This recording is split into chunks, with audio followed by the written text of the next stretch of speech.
तो किरण रिजिजू जो बात कह रहे थे वो हमने आपके सामने रख दी। हर्षवर्धन जी, आप अपनी बात पूरी कर लें। नहीं, देखिए, मुझे लगता है कि कल जिसने भी सदन की कार्रवाई देखी, और चूंकि इतना हाई पिच ये था, इतना बड़ा ऐतिहासिक अवसर था, ये आरोप लगाया जा रहा था या ये आलोचना की जा रही थी कि जो और बेहतर तरीके से होता कि भाई आप उसमें लिख के क्यों नहीं दे रहे हैं। अब कई बार ये भी कहा जाता है कि आप जिन चीजों के लिए तय करते हैं उसको लिखने का काम, उसको आगे और जिसको कहते हैं ना कि एकदम से तय कर देने का काम संविधान के दायरे में संसद से वो कर लेना चाहिए था। कल अमित शाह और वेणुगोपाल के बीच की बातचीत जो थी वो तो अद्भुत थी। उन्होंने शर्त रखी और उन्होंने मान ली। हाँ, बात बनती दिख रही है। और मैं तो ये मानता हूं कि पहली बार इन 11-12 वर्षों में सरकार विपक्ष की मांग के सामने नतमस्तक हो गई। आज तक मैंने नहीं देखा कि, बल्कि पहले क्या होता था, विपक्ष कुछ कहता था तो उसको सरकार उसको तो नहीं मानती थी, बाकी कुछ भी मान ली। पहली बार है कि सरकार नतमस्तक हो गई क्योंकि उसको पता था कि महिलाओं के आरक्षण का यह संवेदनशील मसला था। लेकिन उसके बाद क्या हुआ? उसके बाद उसको स्वीकार नहीं किया। और क्या यह अच्छा नहीं होता? आप चाहे जो कह लें, क्योंकि 543 पर अगर ये आरक्षण मिल जाना होता तो इतने वर्षों से जो 3-4 दशक बीत गए वो नहीं बीते होते। और ये तो जरूरी है ना भाई, 1971 का सेंसस फ्रीज किया हुआ है, तो उसके बाद से 2011 का आ गया, 2026 का आने वाला है, तो आप अगर 50% प्लस पे सबकी सहमति बन जाए तो ये बेहतर होता। लेकिन मुझे लगता है कि ये बहुत बड़ा अवसर इस सदन ने गंवा दिया, और उसमें विपक्ष की जो भूमिका है, विशेष करके कांग्रेस की, वो चिंता करने वाली है। उनके लिए चिंता करने वाली है, हम लोगों के लिए नहीं, उनके लिए चिंता करने वाली बात। बड़ी खबर एक दे दें दर्शकों को। महिला आरक्षण बिल पर अभी थोड़ी ही देर में दोपहर 3 बजे कैबिनेट की एक बैठक भी होगी और प्रधानमंत्री नरेंद्र मोदी भी उस कैबिनेट की बैठक में शामिल रहेंगे। विजय जी, मैं देख रही हूँ कि 3 बजे भी एक जी।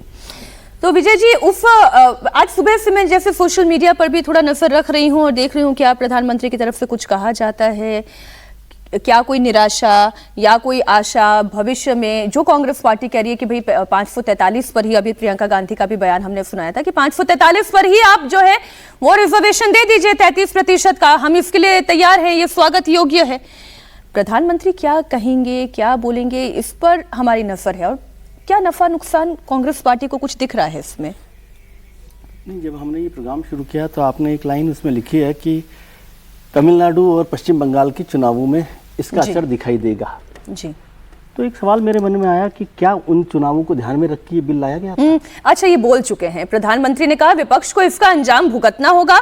प्रधानमंत्री ने इसे विपक्ष की बड़ी गलती बताया। विपक्ष ने देश की महिलाओं को हराया है। मैंने कहा जी, प्रधानमंत्री जी की तो बात हो गई है उसमें, तो कह रहा हूँ कि जब हम ये सवाल करते हैं कि क्या इसका असर तमिलनाडु और पश्चिम बंगाल के चुनावों में पड़ेगा, तो एक मन में सवाल स्वाभाविक आता है कि क्या उन चुनावों को ध्यान में रख के ये बिल लाया गया था? क्योंकि बीच चुनावों के इस बिल को लाया गया और परसों से शायद हम लोग इस पर सवाल कर रहे हैं। इसमें से किसी भी सवाल का जवाब मेरी वजह से नहीं, सरकार ने, विपक्ष ने भी, बहुत सारे लोगों ने पूछा कि इस बिल को चुनावों के दौरान अलग से विशेष बैठक बुलाकर लाने की क्या ज़रूरत पड़ी, आवश्यकता क्या थी? सरकार ने इसको वो सेटिस्फैक्टरी जवाब नहीं दिया, मतलब जवाब ही नहीं दिया कोई कि सरकार ने क्यों ऐसा किया। 2029 के लिए लाना था तो भी 15 दिन में तो कोई बड़ा फर्क नहीं पड़ना था। दूसरी बात, ये जो माहौल बनाया जा रहा है, एक नैरेटिव बनाया जा रहा है कि विपक्ष जो है महिला बिल के विरोध में था। यदि 2 दिन की पूरी डिबेट सुनूं मैं, मुझे एक भी आदमी, पक्ष विपक्ष निर्दलीय जो भी लोग थे, जो लोग बोले, उनमें से एक भी आदमी ने नहीं कहा कि वो महिला बिल के खिलाफ है। एक भी आदमी ने नहीं कहा। ठीक है, तो इसलिए मुझे नहीं समझ आता कि महिला बिल के विरोध की क्या बात है। दूसरी बात, महिला बिल को तो 5 संसद ने पहले ही कर दिया था आम सहमति से, पिछली बार 2023 में, तो वो सब लोग सहमत थे। तो फिर सरकार का जो थॉट है आफ्टर पासिंग द बिल, उसने दुविधा की ना। 2023 में जब विपक्ष मांग कर रहा था कि आप 2029 से इसे लागू कर लीजिए, तो सरकार ने कहा कि नहीं, हम नई जनगणना के साथ, नई डिलिमिटेशन के साथ करेंगे। तो फिर सरकार को ये आफ्टर थॉट क्यों आया कि 2029 से इसे लागू करना चाहिए? अगर ऐसा आया, मैं ये नहीं कह रहा कि सरकार की मंशा नहीं थी बिल पास करने, अगर ऐसा था तो क्या सरकार ने विपक्ष के साथ कोई आम सहमति बनाने की कोशिश की?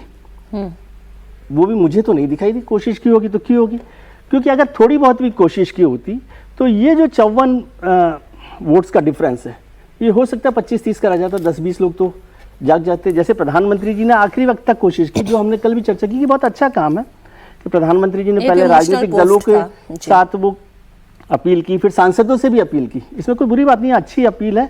तो वो एक्सरसाइज जो आज आपके माननीय मंत्री जी बोल रहे हैं, पार्लियामेंट्री अफेयर मिनिस्टर, क्या उनकी भूमिका पर सवाल होते हैं कि नहीं होते? अब उन सवालों पर चर्चा कीजिए।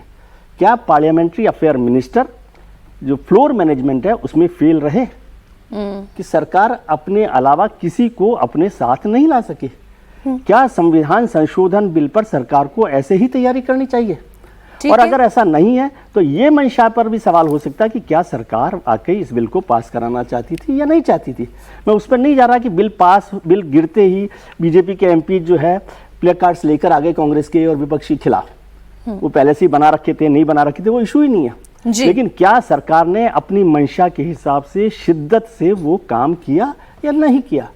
और विपक्ष के पास भी ये मौका था कि सरकार ने जो कर दिया वो कहते चलिए हम तो, आप ये गलत है, हम सहमत नहीं है, फिर भी उसके साथ है। जैसे 2023 में हुआ था कि भैया जी, ओबीसी पर रिजर्वेशन नहीं हुआ, ये नहीं हुआ, तो खड़े हो जाना चाहिए था। तो आज समीर जी जो हमारे मित्र हैं, उन्होंने आज सोशल मीडिया पे एक लाइन लिखी, उस शब्द का मैं इस्तेमाल करना चाहता हूं उनकी इजाज़त से, कि सामूहिक असफलता है संसद की।